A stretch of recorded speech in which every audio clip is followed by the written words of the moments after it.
L'accident de ma femme m'a conduit à l'hôpital, où un autre homme était déjà enregistré comme son mari.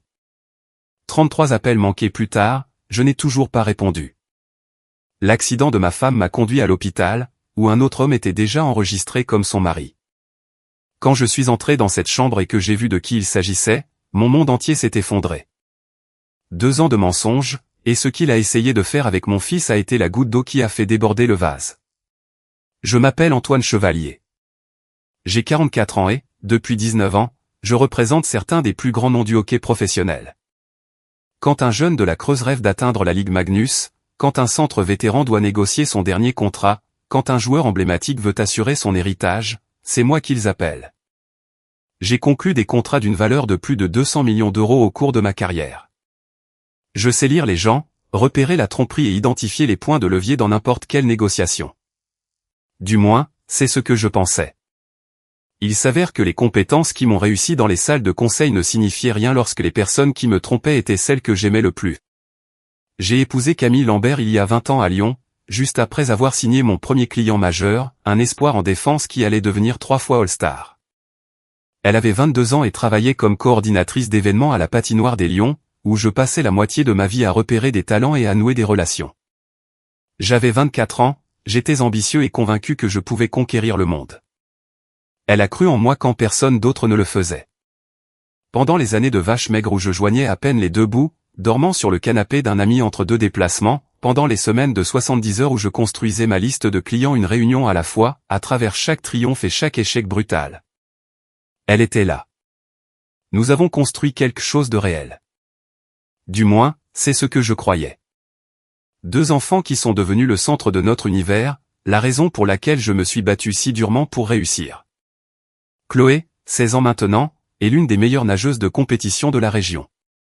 Championne régionale depuis 3 ans, avec de réelles perspectives pour les sélections olympiques. Cette fille a une discipline qui ferait honte à la plupart des athlètes professionnels. Entraînement à 4h30 du matin, 6 jours par semaine, et que des excellentes notes à l'école. Lucas, 14 ans, joue au hockey junior à un niveau d'élite avec le programme des Lions de Lyon. Des recruteurs des grandes écoles préparatoires ont déjà commencé à tourner autour, faisant des promesses sur les voies vers les programmes universitaires et au-delà. Le gamin a ma détermination et la grâce de sa mère sous pression. Ou c'est ce que je pensais. Thomas Dubois est entré dans ma vie il y a 18 ans lors d'une conférence sur la gestion sportive à Paris. Fraîchement sorti d'HEC, brillant comme l'enfer, et assez ambitieux pour égaler ma propre fin. Nous avons commencé comme concurrents, tous deux à la poursuite des mêmes clients sur un marché impitoyable où les relations signifiaient tout et où un faux pas pouvait vous coûter une carrière. Puis un soir, autour d'un whisky dans un bar d'hôtel après que nous ayons tous les deux perdu un espoir au profit d'une plus grande agence, nous avons réalisé que nous étions meilleurs en tant que partenaires qu'en tant qu'adversaires. Il est devenu mon ami le plus proche, mon confident en affaires, le gars à qui je confiais tout ce qui comptait dans ma vie professionnelle et personnelle. Ensemble, nous avons construit quelque chose d'extraordinaire.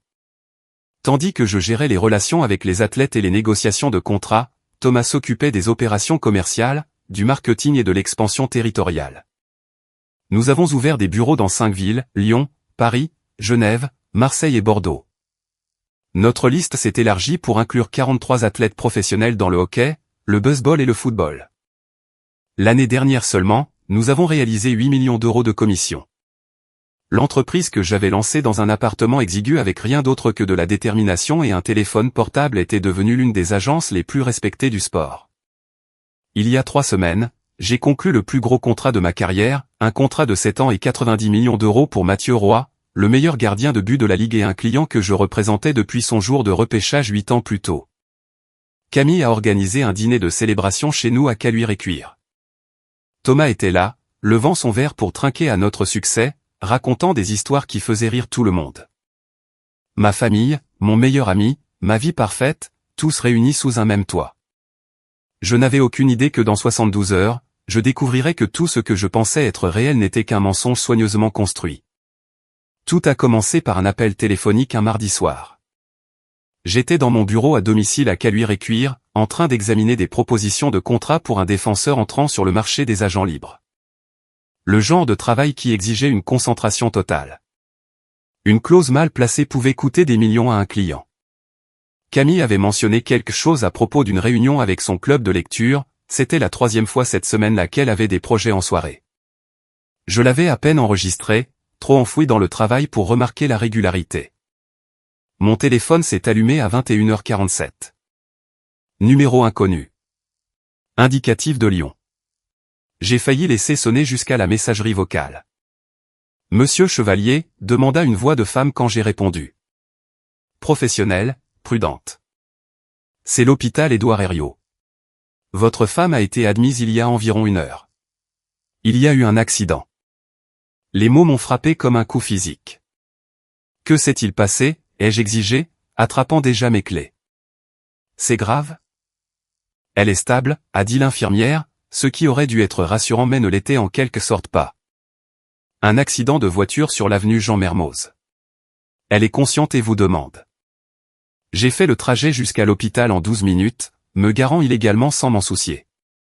Mon esprit parcourait les pires scénarios, imaginant des blessures, des opérations, des dommages irréversibles.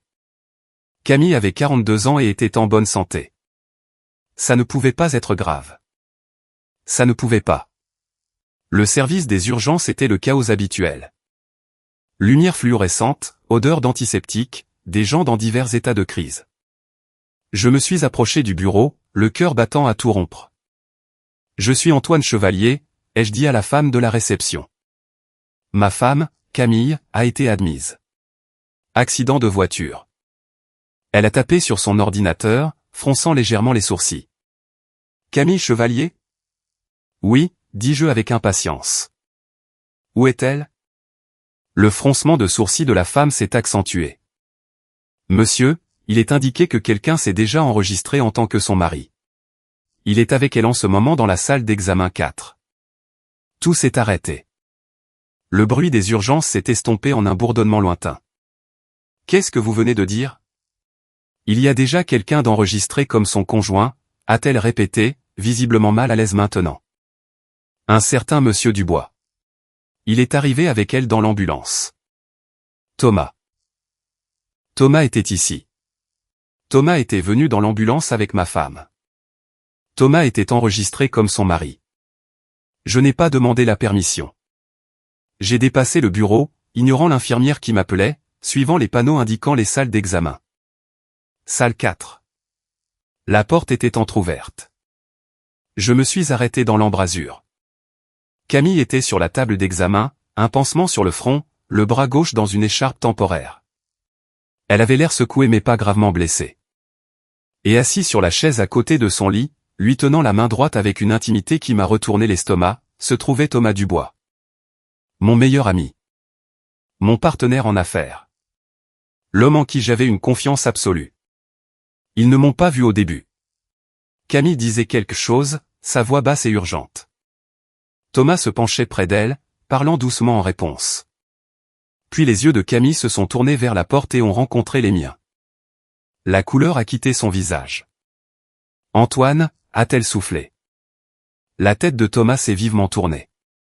Pendant un instant figé, aucun de nous n'a bougé. Puis Thomas s'est levé lentement, lâchant la main de Camille. Antoine, écoute. Sors, ai-je dit. Ma voix était calme. Dangereusement calme. Dégage de ma femme. Antoine, s'il te plaît, dit Camille, les larmes aux yeux. Laisse-moi t'expliquer.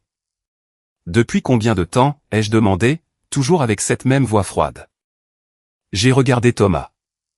Depuis combien de temps tu couches avec ma femme? Le visage de Thomas est devenu pâle. Ce n'est pas nous n'avons pas. Depuis combien de temps, ai-je répété, faisant un pas dans la pièce. Camille s'est mise à pleurer. Thomas a ouvert la bouche, l'a refermée, puis a dit doucement, 2 ans. 2 ans. 730 jours de mensonges. À me regarder dans les yeux, à partager des repas à ma table, à jouer avec mes enfants, à conclure des affaires ensemble. Tout ça pendant qu'il me trahissait de la pire des manières. Qu'auriez-vous fait à ma place? Dites-le moi dans les commentaires. Je me suis retourné et je suis sorti sans un mot de plus. Derrière moi, Camille a appelé mon nom, sa voix se brisant. J'ai continué à marcher à travers les urgences, à travers les portes automatiques, jusqu'au parking. Je suis monté dans ma voiture et je suis resté assis là, les mains sur le volant, fixant le vide. Mon téléphone a commencé à vibrer presque immédiatement. Camille. J'ai rejeté l'appel. Il a vibré à nouveau. Rejeté. Encore. Encore. Encore. Le temps que je rentre à la maison, elle avait appelé 33 fois. Je n'ai pas répondu une seule fois. La maison semblait différente quand je suis entré cette nuit-là. Même meuble, même photos sur les murs, tout était pareil. Mais tout ressemblait maintenant à un décor de théâtre. Des accessoires dans une pièce que j'avais été trop stupide pour réaliser que je regardais. Je suis allé directement à mon bureau et j'ai fermé la porte à clé. Mon téléphone n'arrêtait pas de vibrer. Camille. Thomas. Encore Camille. Des SMS s'accumulant plus vite que je ne pouvais les ignorer. J'ai retourné le téléphone et j'ai ouvert mon ordinateur portable à la place. S'il y avait une chose que 20 ans de négociation de contrat m'avaient apprise, c'était ceci, l'émotion perd. La logique gagne. Et en ce moment, j'avais besoin de logique plus que de toute autre chose. J'ai commencé par les endroits évidents, compte bancaire, relevé de carte de crédit. Nos finances avaient toujours été communes. J'avais insisté là-dessus, croyant en une transparence totale. Quelle blague cela semblait maintenant. J'ai sorti les relevés des 3 dernières années, cherchant des schémas que j'avais été trop confiant pour remarquer auparavant. Là. Des débits mensuels à l'hôtel Cour des Loges à Lyon. Toujours le même montant. Toujours les soirs de semaine où j'étais en voyage pour des réunions de clients. Des notes de restaurant où je n'étais jamais allé, pour des montants qui suggéraient 2 personnes, pas une. Une carte de crédit séparée que je ne connaissais pas, émise 6 mois plus tôt au nom de Camille avec une adresse de facturation que je ne connaissais pas. J'ai continué à creuser. Les relevés téléphoniques montraient des centaines d'appels entre Camille et Thomas, beaucoup durant 30 minutes ou plus. Des SMS auxquels je ne pouvais pas accéder sans son mot de passe, mais les métadonnées m'en disaient assez, des échanges tard dans la nuit, des communications tôt le matin, un schéma de contact qui allait bien au-delà de l'amitié ou même de mon partenariat commercial avec Thomas. Vers 2 heures du matin, j'ai entendu la porte d'entrée s'ouvrir. Les pas de Camille dans le couloir, lents et hésitants. Elle a essayé la porte de mon bureau, l'a trouvée verrouillée. Antoine, dit-elle à travers la porte, la voix rauque d'avoir pleuré. S'il te plaît, nous devons en parler. Je n'ai pas répondu, je n'ai pas bougé, continuant simplement à faire défiler les preuves de ma propre cécité. Je sais que tu es là, a-t-elle poursuivi. Je vois la lumière sous la porte. S'il te plaît, écoute-moi juste 5 minutes. Laisse-moi t'expliquer comment c'est arrivé. Comment c'est arrivé? Comme si la trahison était quelque chose qui se produisait, comme la météo, et non un choix fait chaque jour pendant 2 ans. Antoine, je t'aime, dit-elle, et j'ai failli rire de l'absurdité. Ce que j'ai fait avec Thomas, ça ne change rien à ce que nous avons construit ensemble, notre famille, nos enfants, notre vie. C'est réel. Ça compte. J'ai ouvert la porte si soudainement qu'elle a reculé. Tu veux savoir ce qui compte, ai-je demandé, ma voix froide et égale. Chloé a les sélections olympiques dans 8 mois. Lucas a des tournois de démonstration auxquels assistent des recruteurs universitaires. Ça compte. Toi et Thomas détruisant leur famille parce que vous ne pouviez pas tenir vos vœux, ce n'est pas de l'amour. C'est de l'égoïsme. Ça ne devait pas se passer comme ça, dit Camille, les larmes coulant sur son visage. Ça a commencé comme. Nous n'avions pas prévu ça. Thomas était là quand tu étais toujours en voyage et que je me sentais seulé.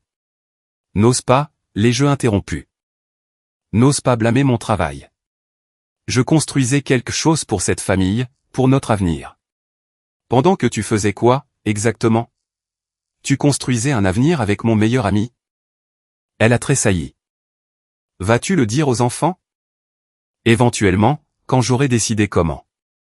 Je suis retourné dans mon bureau. Pour l'instant, je vais documenter chaque mensonge que tu as raconté, chaque euro que tu as dépensé pour ta liaison, chaque nuit où tu as prétendu être quelque part où tu n'étais pas. Et ensuite, je vais m'assurer que tu comprennes ce que sont vraiment les conséquences. Qu'est-ce que ça veut dire, a-t-elle murmuré. Ça veut dire que j'appelle Maître Bernard demain matin. Maître Bernard était le meilleur avocat en droit du divorce de la région, connu pour démanteler les mariages avec une précision chirurgicale. Ça veut dire que tu devrais probablement te trouver un avocat. Un bon. Je lui ai fermé la porte au nez et l'ai reverrouillée. Derrière la porte, je l'ai entendu s'effondrer sur le sol, sanglotant. Une partie de moi, une toute petite partie qui se souvenait encore de qui j'étais, voulait la réconforter. Le reste de moi, la partie qui calculait déjà les prochains mouvements et les positions stratégiques, ne ressentait qu'une clarté glaciale. Mon téléphone s'est de nouveau allumé. Cette fois, c'était Thomas. J'ai répondu. Antoine, s'il te plaît, a-t-il commencé immédiatement. Laisse-moi passer. Laisse-moi t'expliquer. As-tu financé les frais du programme de hockey de Lucas la saison dernière, ai-je demandé. Silence. Puis, quoi? Réponds à la question. As-tu payé les 15 000 € pour le programme d'élite de Lucas quand je concluais l'affaire Anderson à Genève? Oui, a admis Thomas. Mais Antoine, j'essayais d'aider. Aider aurait été de me dire que tu devais t'éloigner de ma femme, ai-je dit. Au lieu de ça, tu as acheté un accès à ma famille pendant que tu couchais avec ma femme. Comprends-tu à quel point c'est sociopathique? Je n'ai jamais voulu te faire de mal, dit Thomas, la voix tendue. Tu l'as déjà fait, ai-je répondu. Maintenant, je vais te rendre l'appareil. Chaque client que nous partageons, je vais les appeler personnellement. Chaque relation d'affaires que tu penses être la tienne, je vais leur rappeler qui a réellement construit ces relations. D'ici la fin de la semaine prochaine, tu comprendras ce que ça fait de perdre tout ce qui compte. Antoine, ne fais pas ça. L'agence. L'agence est à moi, ai-je dit sèchement. Vérifie les statuts de la société. Actionnaire majoritaire. Tu es un partenaire de nom, mais la structure me donne le dernier mot sur tout. Et mon dernier mot est que tu es dehors.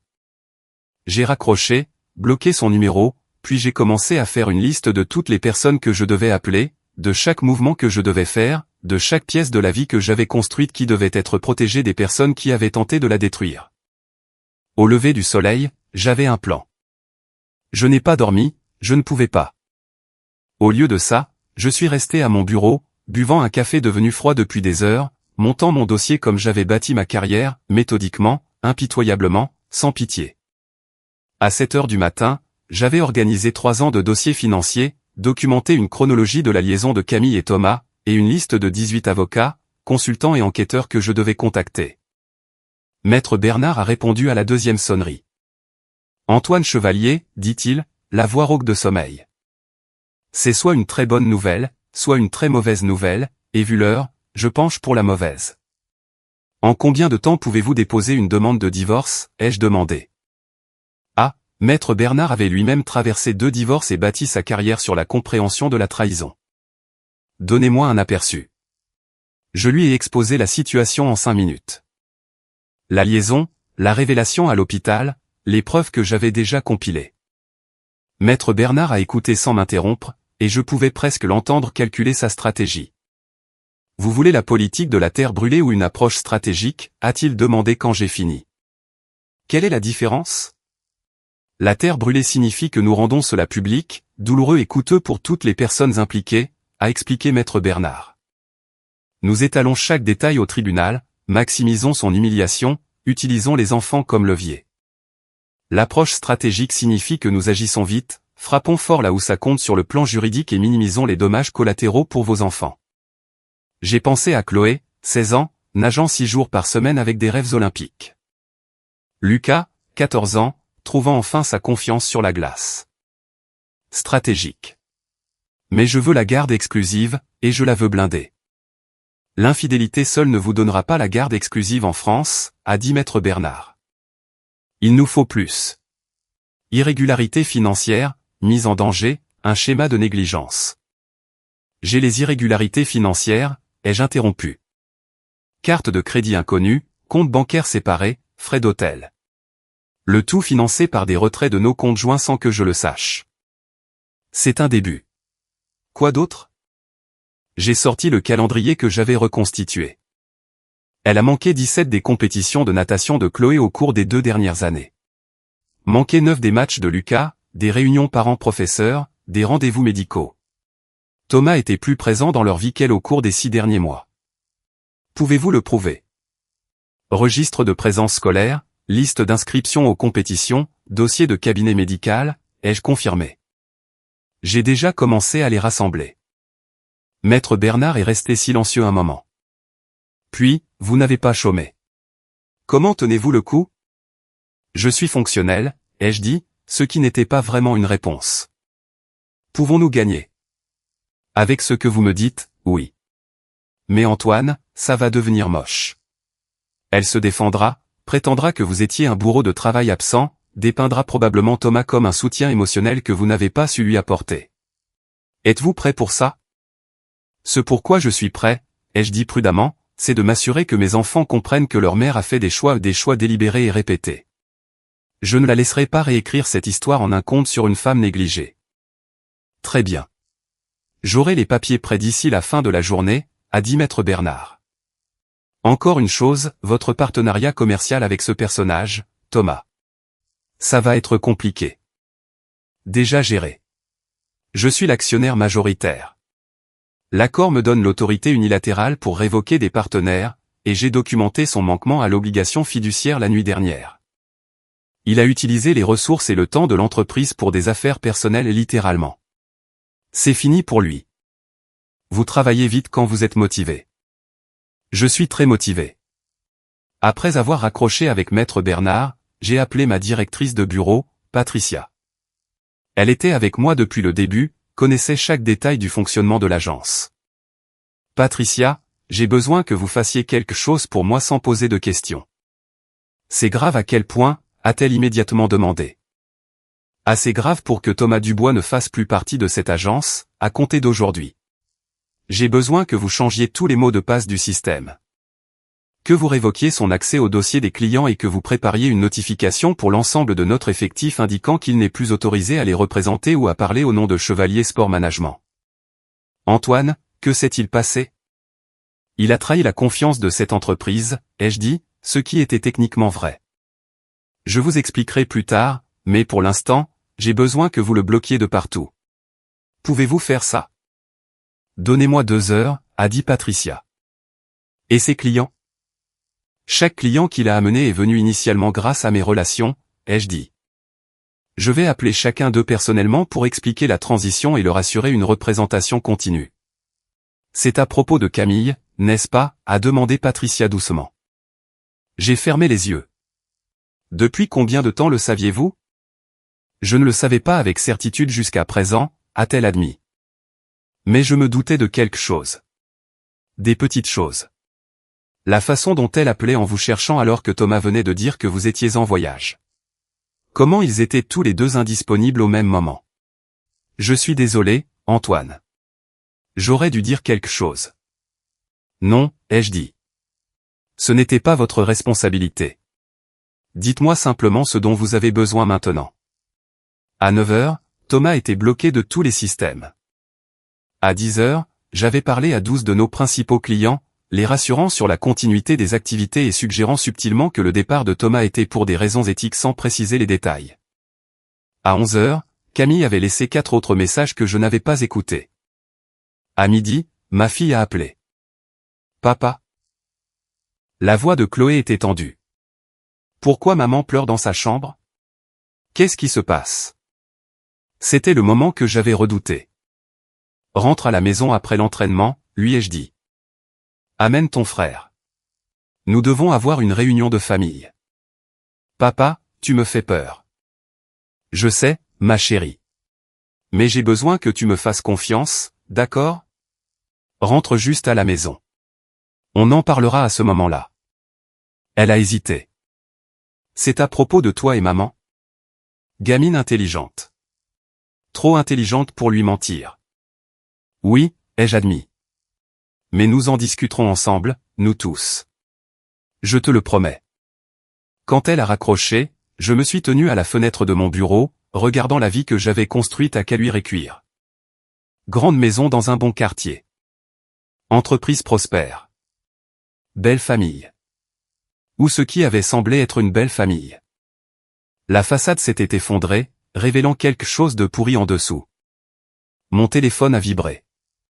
Un SMS de Maître Bernard. Papier prêt. Retrouvez-moi à mon bureau à 15 heures.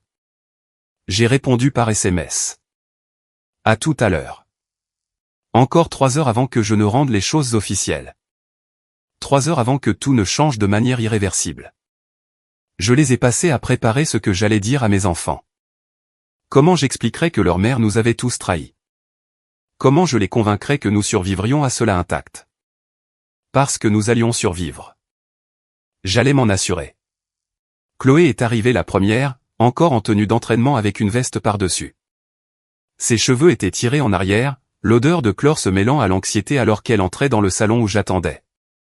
Lucas est arrivé 15 minutes plus tard, son sac de hockey sur l'épaule, la confusion lisible sur son visage. « Où est maman ?» a demandé Chloé en regardant autour d'elle. « En haut » ai-je dit. « Elle y restera pour l'instant. Cette conversation se passe d'abord entre nous. » Lucas s'est laissé tomber sur une chaise. « Papa, qu'est-ce qui se passe? Vous nous faites flipper. » J'avais répété ce moment une douzaine de fois, mais maintenant qu'il était là, les mots semblaient inadéquats. Comment dire à ces enfants que leur famille est brisée? Que les deux personnes qui étaient censées leur montrer ce qu'est l'engagement avaient échoué de façon spectaculaire? Votre mère et moi allons divorcer, ai-je dit directement. Inutile d'adoucir les choses. J'ai déposé les papiers cet après-midi. Le visage de Chloé est devenu blanc. Lucas me fixait simplement, la bouche légèrement ouverte. Mais pourquoi, a murmuré Chloé. Vous aviez l'air bien. Vous ne vous disputez même pas tant que ça. Nous n'étions pas bien, ai-je dit. Votre mère a une liaison depuis 2 ans avec Thomas Dubois. Le silence qui a suivi était écrasant. Chloé avait l'air comme si je l'avais giflé. Les mains de Lucas se sont serrées en poing. Tonton Thomas, a finalement dit Lucas, la voix brisée. Ce n'est pas papa, ça ne peut pas être vrai. J'aimerais que ce ne soit pas le cas, lui ai-je dit. Mais la nuit dernière, votre mère a eu un accident de voiture. Quand je suis arrivé à l'hôpital, Thomas était là, enregistré comme son mari. C'est comme ça que je l'ai découvert. Chloé s'est mise à pleurer, des larmes silencieuses coulant sur son visage. Depuis combien de temps le sais-tu? Depuis la nuit dernière. J'ai passé la journée à rassembler des preuves, à parler à des avocats, à m'assurer que nous sommes protégés légalement et financièrement. Est-ce que Thomas a des enfants? A soudainement demandé Lucas, la voix dure. Est-ce que sa femme est au courant? Thomas n'est pas marié, ai-je dit. Il ne l'a jamais été. C'était juste lui et votre mère qui nous mentaient à tous. Je n'arrive pas à y croire, a dit Chloé en s'essuyant les yeux brutalement. Comment a-t-elle pu faire ça? Comment a-t-il pu? Il a assisté à chacune de mes compétitions cette saison. Il a acheté à Lucas cette crosse personnalisée pour Noël. Il faisait partie de la famille. Il a fait semblant de faire partie de la famille, ai-je corrigé, tout en la trahissant. Voilà qui il est vraiment. Lucas s'est levé brusquement. Je veux parler à maman. Pas encore, ai-je dit fermement. Pour l'instant, vous avez tous les deux besoin de temps pour digérer ça. Votre mère aura sa chance de s'expliquer, mais elle ne pourra pas transformer ça en une histoire qui rend la chose acceptable. Ce qu'elle a fait était mal. Point final. Qu'est-ce qui se passe maintenant? A demandé Chloé, sa voix faible. Où allons-nous vivre? Et mon entraînement? Le hockey de Lucas? Rien ne change pour vous deux, les jeux assurés. Vous restez ici avec moi. Ton entraînement continue exactement comme prévu. Le programme de Lucas reste financé. Vos vies restent stables. Les seules choses qui changent, ce sont les adultes qui vous ont laissé tomber. Est-ce que toute l'agence est au courant? A demandé Lucas. Est-ce que les gens en parlent? Certaines personnes savent que Thomas est parti, ai-je dit. Ils ne savent pas pourquoi. Ce ne sont pas leurs affaires, ce sont les nôtres. Si quelqu'un vous demande quoi que ce soit, vous leur dites que c'est une affaire de famille privée et vous vous en allez. Compris? Les deux enfants ont hoché la tête, mais Chloé pleurait toujours. J'aurais dû voir quelque chose. Il devait y avoir des signes. Ce n'est pas de ta faute, ai-je dit sèchement. Aucun de vous n'avait l'obligation de surveiller le comportement de votre mère. C'est l'adulte. Elle a fait des choix. N'osez pas prendre la responsabilité de ses échecs. Lucas m'a regardé avec une expression bien plus vieille que ses 14 ans. Est-ce que ça va, papa? La question m'a pris au dépourvu. Est-ce que j'allais bien? Non. J'étais fonctionnel, j'opérais, j'exécutais un plan, mais bien? C'était une toute autre question. Ça ira, ai-je dit, ce qui était probablement la réponse la plus honnête que je pouvais donner. Et vous deux aussi. Nous allons traverser ça ensemble. 2 jours après que je l'ai annoncé aux enfants, Lucas est venu dans mon bureau, son téléphone à la main et la fureur dans les yeux. Thomas m'a envoyé des SMS, a-t-il dit sans préambule. Il veut qu'on se voie, qu'il m'explique sa version, il dit que tu n'es pas juste avec lui. J'ai levé les yeux du contrat que j'examinais. Montre-moi. Lucas m'a tendu son téléphone. Les messages étaient exactement ce à quoi je m'attendais, manipulateurs, apitoyés sur leur sort, positionnant Thomas comme la victime des circonstances plutôt que l'architecte de la trahison. Ton père ne te dit pas tout. Il y a 2 versions à chaque histoire. Je tiens à vous, les gars, j'ai toujours tenu à vous. On peut parler? Qu'est-ce que tu veux faire? Ai-je demandé en lui rendant le téléphone. Je veux lui dire d'aller au diable, a dit Lucas. Mais je veux aussi entendre quelle excuse il pense être assez bonne pour ça. Alors, rencontre-le, ai-je dit, le surprenant. C'est ton choix. Mais Lucas, quoi qu'il te dise, souviens-toi de ceci, les adultes qui font de bons choix n'ont pas besoin de les expliquer. Ils parlent d'eux-mêmes. Si Thomas a besoin d'1 heure pour justifier ce qu'il a fait, ça devrait tout te dire. Lucas m'a étudié. Tu es vraiment d'accord pour que je le rencontre? Je fais confiance à ton jugement, ai-je dit. Tu es assez intelligent pour voir clair dans n'importe quelle histoire qu'il essaie de te vendre. Mais je veux que tu fasses une chose pour moi. Quoi? Enregistre la conversation sur ton téléphone. Pas nécessairement pour l'utiliser contre lui, mais pour que tu aies un enregistrement précis de ce qui a été réellement dit. La mémoire devient floue. L'audio ne ment pas. Lucas a hoché la tête lentement. C'est assez froid, papa. J'apprends à l'être, ai-je admis. La rencontre a eu lieu 2 jours plus tard dans un café près du parc de la Tête d'Or. Lucas a tout enregistré, comme je l'avais suggéré. Quand il est rentré cet après-midi-là, sa mâchoire était crispée et ses yeux semblaient plus vieux. Il a pleuré, a dit Lucas, assis en face de moi. De vraies larmes. Il a dit qu'il n'avait jamais voulu blesser personne.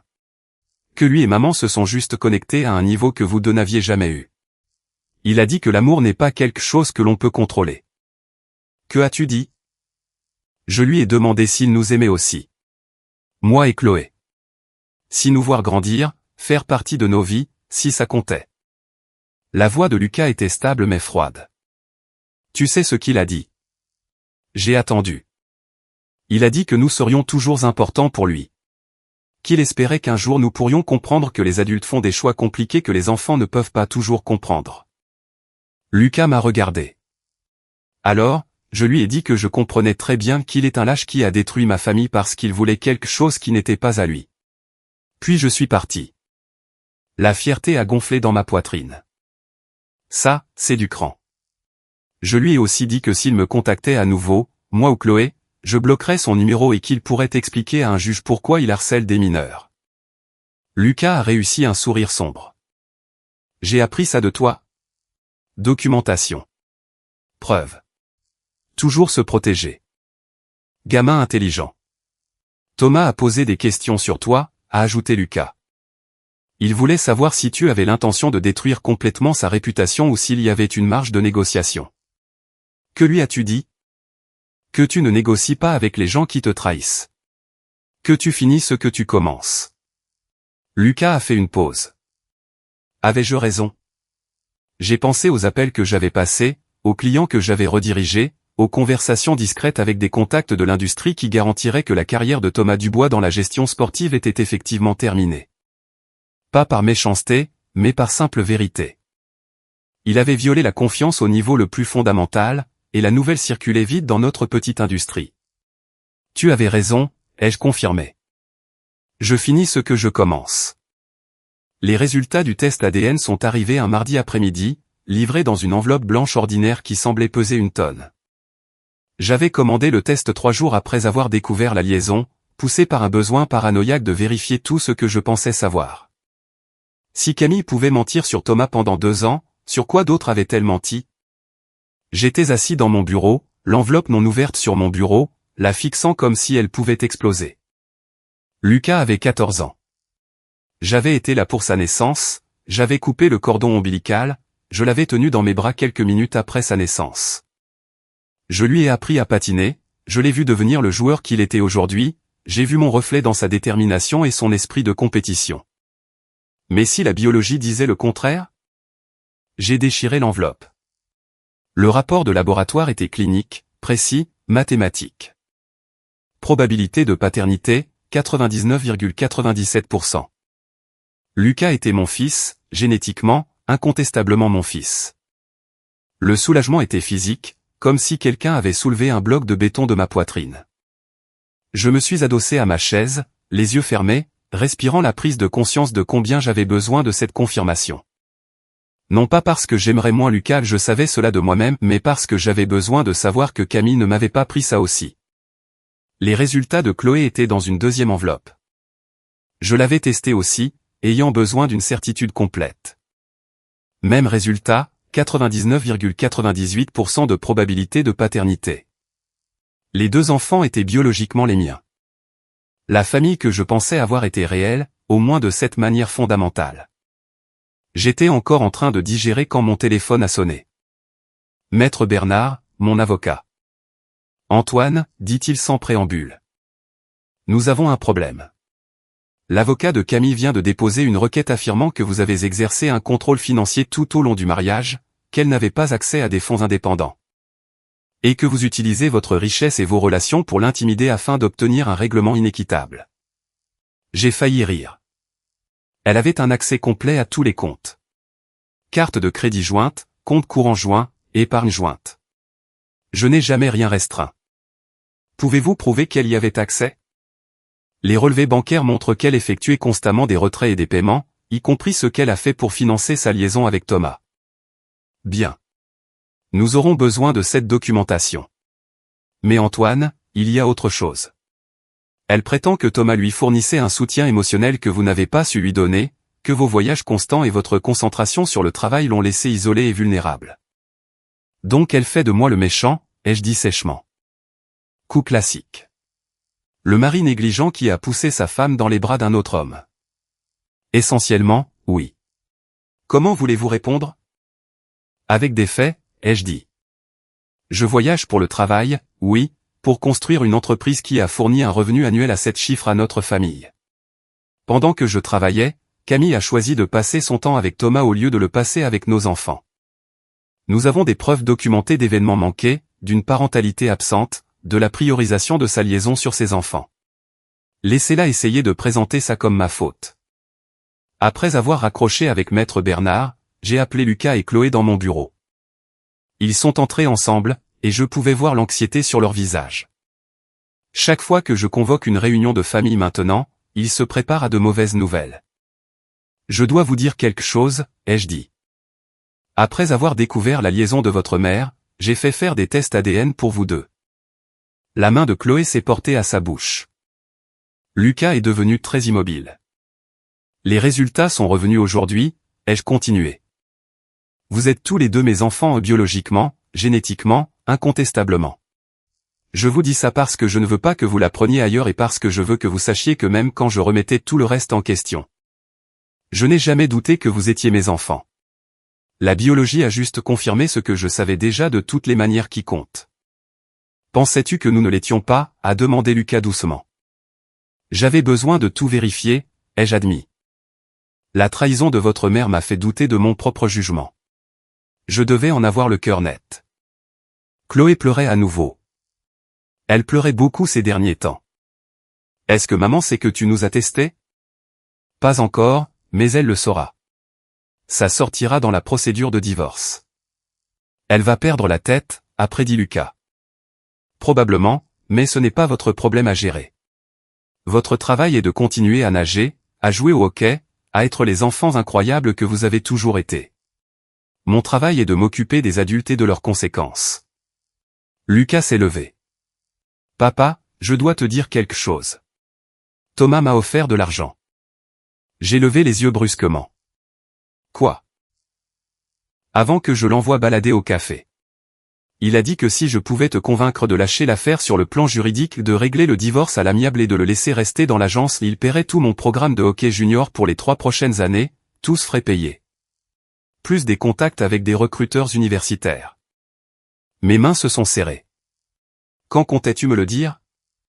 Je te le dis maintenant. Je l'ai refusé, je lui ai dit de se garder son argent. Mais papa, il essayait de m'acheter, de m'utiliser comme levier contre toi. J'ai senti une rage monter, froide et précise. Thomas ne se contentait pas de détruire mon mariage, il voulait utiliser mon fils comme monnaie d'échange. Cela franchissait une ligne que je ne savais même pas exister. Merci de me l'avoir dit, ai-je dit en gardant ma voix égale. Et merci d'avoir eu l'intégrité de le refuser. Je l'ai appris de toi, a simplement dit Lucas. Après leur départ, j'ai rappelé Maître Bernard. Ajouter tentative de corruption de mineur à notre dossier. Thomas Dubois vient de rendre cette affaire personnelle d'une toute nouvelle manière. Pensez-vous que j'ai pris la bonne décision? La vengeance est un plat qui se mange froid, mais à quel prix? 2 semaines après le début de la procédure de divorce, j'ai reçu un appel d'une source inattendue, Tristan Fournier, PDG de Paramount Sport Group, la plus grande agence de gestion sportive de la côte. Nous avions été en compétition pour des clients au fil des ans, maintenions un respect professionnel, mais jamais d'amitié. Antoine, a dit Tristan quand j'ai répondu. J'ai entendu parler de votre situation, du départ de Thomas Dubois de votre agence. Je voulais vous contacter personnellement. Je vous écoute, ai-je dit prudemment. Je suis prêt à vous faire une offre. Un poste de vice-président senior chez Paramount. Salaire de base de 800 000 € plus des bonus de performance qui pourraient doubler ce montant. Vous apportez votre liste de clients, votre réputation, votre expertise. Nous fournissons l'infrastructure, les ressources et une rupture nette avec tout ce qui est associé à votre ancien partenaire. 800 000 €, plus que ce que je gagnais actuellement, sans les frais généraux ni la responsabilité. C'était une bouée de sauvetage, professionnellement et financièrement, une façon de me séparer complètement de Thomas, de reconstruire sous une autre bannière. Et mon agence actuelle, ai-je demandé. Vendez-la, dissolvez-la, ou laissez-la s'effondrer. Je ne me soucie pas de la structure, Antoine. Je me soucie de vous.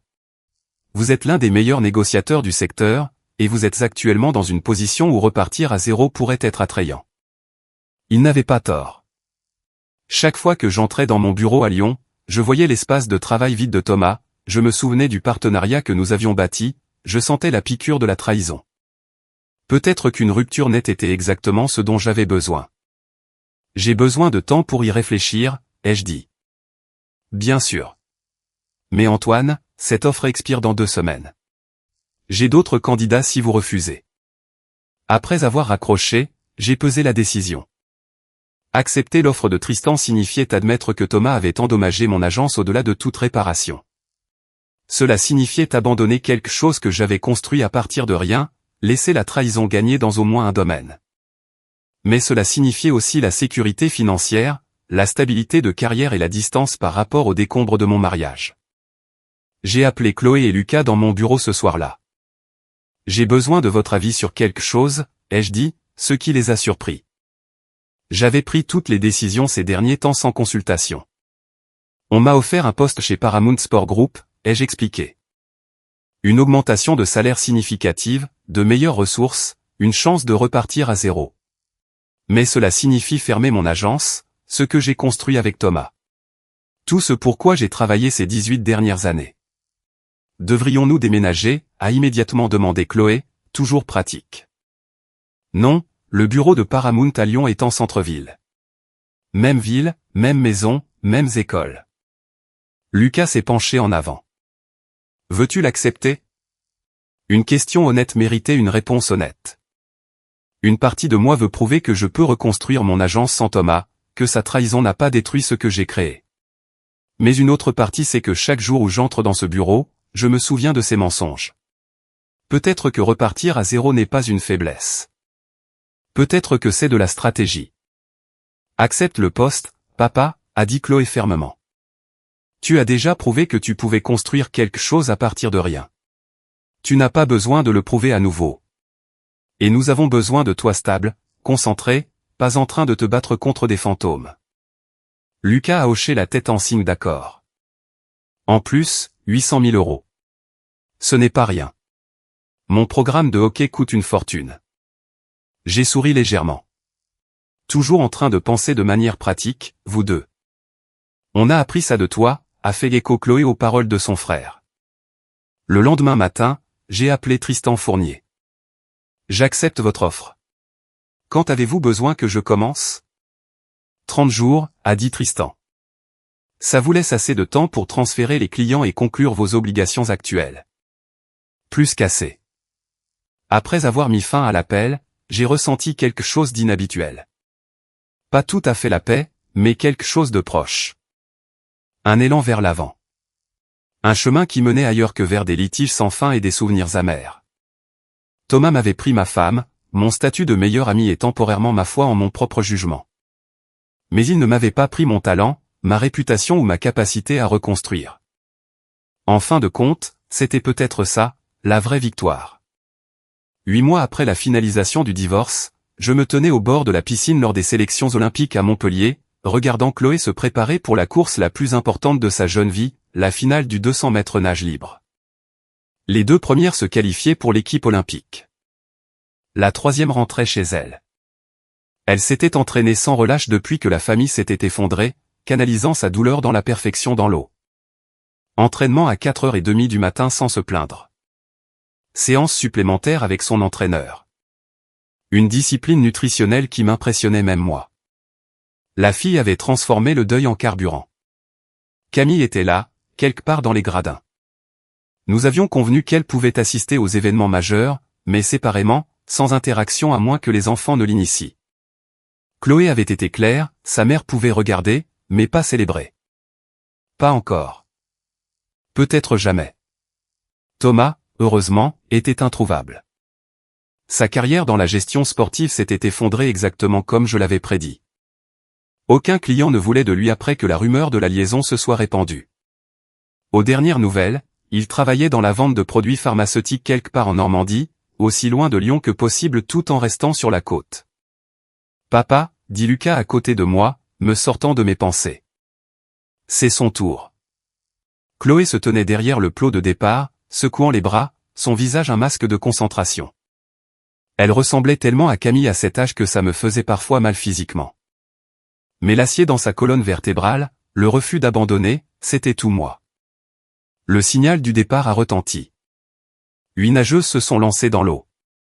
Le plongeon de Chloé était parfait, sa coulée puissante et précise. Elle a refait surface en 3e position, a commencé sa nage, et je pouvais voir les années d'entraînement dans chaque mouvement. Au virage des 100 mètres, elle était passée 2e. À 150 mètres, elle était au coude à coude avec la première.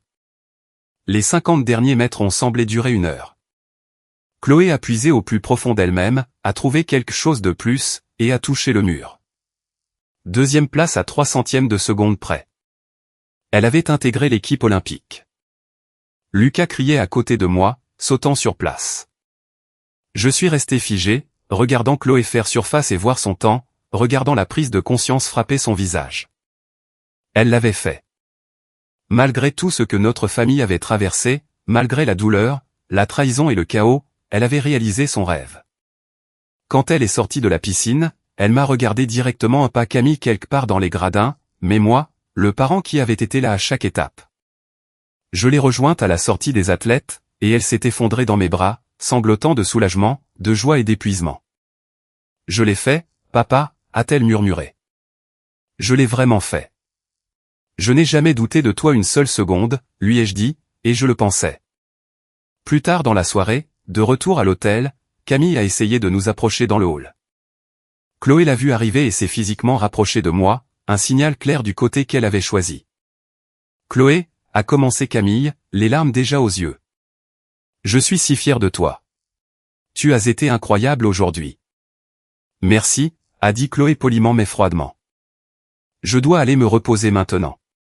Grosse journée demain. Camille m'a regardé, le désespoir dans les yeux. Antoine, s'il te plaît. C'est ma fille aussi. Ne peut-on pas? Elle a intégré l'équipe olympique, ai-je interrompu. C'est ce qui compte aujourd'hui. Tout le reste n'est que du bruit de fond. Nous nous sommes éloignés, laissant Camille seule dans le hall. Lucas a jeté un regard en arrière une fois, puis a continué à marcher. Les enfants avaient fait leur choix, tracé leurs limites. J'avais soutenu ces décisions sans les pousser. Leur relation avec leur mère était à eux de la définir. Cette nuit-là, alors que Chloé postait des photos sur les réseaux sociaux et elle sur le podium, son équipement officiel de l'équipe de France, son accréditation olympique, j'ai remarqué que le nom de Camille n'était pas tagué. Celui de Thomas, certainement pas. Juste moi, Lucas, et son entraîneur. Les personnes qui avaient mérité leur place dans son moment. Papa, dit Chloé, levant les yeux de son téléphone. Merci de ne pas t'être effondré quand tout le reste s'écroulait. D'avoir été le point d'ancrage. C'est ce que font les pères, ai-je dit simplement. Nous sommes là. Nous restons. Nous n'abandonnons pas.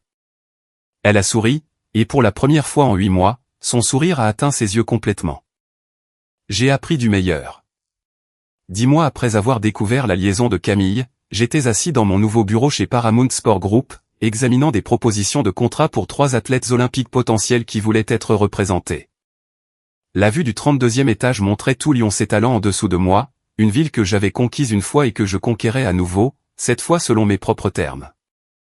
Mon téléphone a vibré. Un SMS de Lucas, engagé à l'université Lyon 1. Bourse complète. Le coach dit que je suis projeté pour le repêchage de la Ligue Magnus en 3e année. La fierté a gonflé dans ma poitrine. Mon fils choisissant un chemin qui le gardait près de la maison, qui me permettait de le voir devenir le joueur que j'ai toujours su qu'il pouvait être. Le programme de hockey de Lyon a été d'élite. Leur entraîneur était légendaire, et Lucas avait mérité chaque parcelle de cette bourse par un travail acharné. J'ai répondu par SMS, fier de toi. Dîner ce soir pour fêter ça? Sa réponse a été immédiate, oui. Chloé rentre aussi du camp d'entraînement. Dîner en famille. Famille. Le mot signifiait quelque chose de différent maintenant. Plus petit, peut-être, mais infiniment plus solide. Plus de mensonges, plus de trahison, plus besoin de se demander si les gens à ma table voulaient vraiment être là. Le divorce avait été finalisé il y a 3 mois. Camille a obtenu un règlement juste mais pas généreux. Maître Bernard s'en était assuré. Les preuves de sa liaison, les irrégularités financières, le schéma de négligence envers les enfants avaient tous joué en ma faveur. Elle est partie avec assez pour vivre confortablement, mais pas assez pour financer le style de vie qu'elle avait envisagé avec Thomas. Thomas lui-même avait déclaré faillite il y a 2 mois. Il s'est avéré que sans client ni revenu, maintenir son style de vie précédent était devenu impossible. Les comptes offshore que j'avais aidé à exposer lors de la procédure avaient été saisis. La réputation qu'il avait mis 20 ans à bâtir s'était évaporée. Il a essayé de me contacter une fois, m'a envoyé un email avec pour objet « On peut parler ?» Je l'ai supprimé sans lire au-delà de la première ligne. Certains ponts, une fois brûlés, doivent rester en cendres. Ma liste de clients chez Paramount était passée à 62 athlètes, dont 8 Olympiens et 12 joueurs actifs de la Ligue Magnus. Tristan Fournier avait eu raison. Le déménagement ici avait été de l'or stratégique. J'avais maintenant des ressources que je n'avais jamais eues dans ma plus petite agence, un personnel de soutien qui me libérait pour me concentrer sur les négociations, et aucun bagage émotionnel lié au bâtiment. Patricia, mon ancienne directrice de bureau, était venue avec moi chez Paramount. Elle avait été la première personne que j'ai appelée quand Tristan m'a fait l'offre, lui demandant si elle envisagerait de changer de navire. Sa réponse avait été immédiate, « Je travaille pour vous, Antoine, pas pour un bâtiment. Où vous allez, je vais. » Ce genre de loyauté signifiait tout maintenant. À 18h, j'ai retrouvé Lucas et Chloé dans notre steakhouse préféré à Caluire et Cuire, le même endroit où nous avions célébré la conclusion du contrat de Mathieu Roy il y a une éternité. Chloé était bronzée par les séances d'entraînement en plein air en Californie. Sa médaille olympique, un bronze aux 200 mètres nage libre, était suspendue au rétroviseur de sa voiture. Lucas était plus grand, plus large, se déplaçant avec la confiance d'un athlète qui sait exactement où il va. Au nouveau départ, ai-je dit en levant mon verre. À la famille, a corrigé Chloé en levant le sien. À papa, a ajouté Lucas, pour nous avoir montré ce que c'est que de prendre un coup et de revenir plus fort. Nous avons trinqué, et j'ai regardé mes enfants tous deux épanouis, tous deux résilients, tous deux la preuve qu'une bonne éducation parentale pouvait surmonter presque tout. Ils avaient été mis à l'épreuve par des circonstances qu'aucun enfant ne devrait affronter, et ils en étaient sortis avec leur intégrité intacte. Camille m'avait envoyé un SMS ce matin-là, demandant si elle pouvait assister à la cérémonie d'engagement de Lucas à l'université. J'avais transmis le message à Lucas sans commentaire, le laissant décider. Sa réponse avait été mesurée, elle peut venir, mais elle s'assoit séparément, et elle ne prétend pas faire partie de ça. C'était de la croissance, pas nécessairement du pardon, mais une reconnaissance qu'elle existait, que peut-être, éventuellement, une forme de relation pourrait être reconstruite. Selon ses termes, en son temps.